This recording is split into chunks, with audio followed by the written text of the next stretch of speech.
आज के इस वीडियो में मैं आपको यही बताने के लिए जा रहा हूं कि आपके पास मान लीजिए इंद्र के जैसा संपत्ति हो, ठीक है।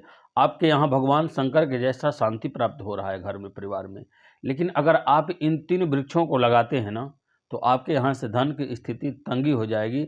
आप भले ही अपने आप को कितना भी सोचिए कि हम धनवान हैं, संपत्ति है, हम अपने आप को बचा लेंगे, सुरक्षित रख सकते हैं, लेकिन कदाचित नहीं रख सकते हैं। इन 3 वृक्षों के प्रभाव जब भी आपके घर पर पड़ेगा, तो आपके यहाँ टेंशन, कलह और आर्थिक स्थिति डामाडोल ही रहेगी। इसमें कोई दो राय नहीं, मैं आपको 100% कह रहा हूँ। ऐसे में किसी वृक्ष का विरोध नहीं करता, लेकिन ये वृक्ष आपके घर के समीप नहीं होना चाहिए। कम से कम आपके घर से 40 हाथ की दूरी पर, यानी 70 फुट की दूरी पर हो, तो इसका कोई प्रभाव आपके घर पर नहीं पड़ेगा। लेकिन उससे अगर अंदर में हो, तो ये वृक्षों का प्रभाव आपके घर के ऊपर पड़ेगा। ऐसे में हर एक वीडियो में लोगों को यही बताता हूँ कि कोई भी वृक्ष अपने घर से 9 हाथे की दूरी पर ही लगाना चाहिए। 9 हाथ की दूरी से अंदर ना लगाएं। और हो अगर पूरा समय और पूरा जगह आपके पास नहीं हो, तो कम से कम 5 हाथ की दूरी पर कोई भी वृक्ष को आपको लगाना चाहिए, जो वृक्ष आपसे बड़े होने वाले हैं। अगर मनुष्य से छोटे 6 फीट से जो नीचे के जो वृक्ष हैं, उन्हें आप लगा सकते हैं और भी नज़दीक में। लेकिन जो 6 फीट से अधिक के होने वाले वृक्ष हैं, उन्हें 5, 9, यहाँ तक कि 15 हाथ की दूरी पर लगाएं। और इन वृक्षों को 70 फीट की दूरी पर लगाइएगा, तब इसका प्रभाव होगा। ये वृक्ष अपने आप में महत्वपूर्ण है, इनका बहुत ही हमारे मानव जीवन में जरूरत है। लेकिन ये वृक्षों को अपने घर के नज़दीक कभी भी न लगाएं, और भूल कर भी न लगाएं। उसमें से सबसे पहला जो वृक्ष आता है, उस वृक्ष का नाम है कटहल का वृक्ष।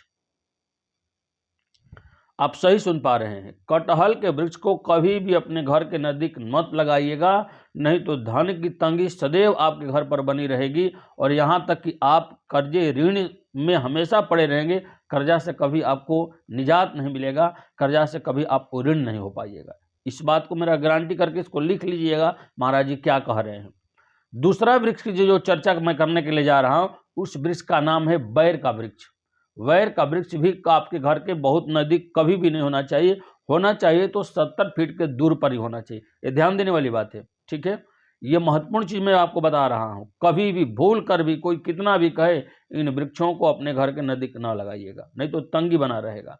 बैर का वृक्ष आप लगाएंगे ना, तो प्रेम में जो है ना, वो हमेशा कटुता बना रहेगा। यहाँ तक कि पति पत्नी में टेंशन हो जाएगा, भाई भाई में टेंशन हो जाएगा, परिवार में लड़ाई झगड़े लगेगी, कलह, टेंशन और केस फौजदारी की मुकदमा तक भी आप पहुंच सकते हैं। बैर का वृक्ष कभी भी ना लगाइएगा। और तीसरा महत्वपूर्ण वृक्ष में जो मैं चर्चा करने के लिए, उसको भी ध्यान से समझिएगा। बहुत सारे लोग लगा देते हैं, लेकिन कभी मत लगाइएगा। वो वृक्ष है आमड़ा का वृक्ष। आमड़ा जो खाने वाला, जो चटनी वाला खाटा जो होता है, जो अचार में, सब्जी में भी बहुत सारे लोग अपने घर के समीप लगा देते हैं। कभी भी भूलकर ये गलती मत कीजिएगा आप, नहीं तो जीवन भर धान के तंगी से जूझते रहोगे, परेशान रहोगे, और कभी भी आपका तरक्की नहीं होगा, प्रगति नहीं होगा, उन्नति नहीं होगा। हाँ, 1-2% लोगों के यहाँ हो जा रहा है, उसमें कोई बात नहीं।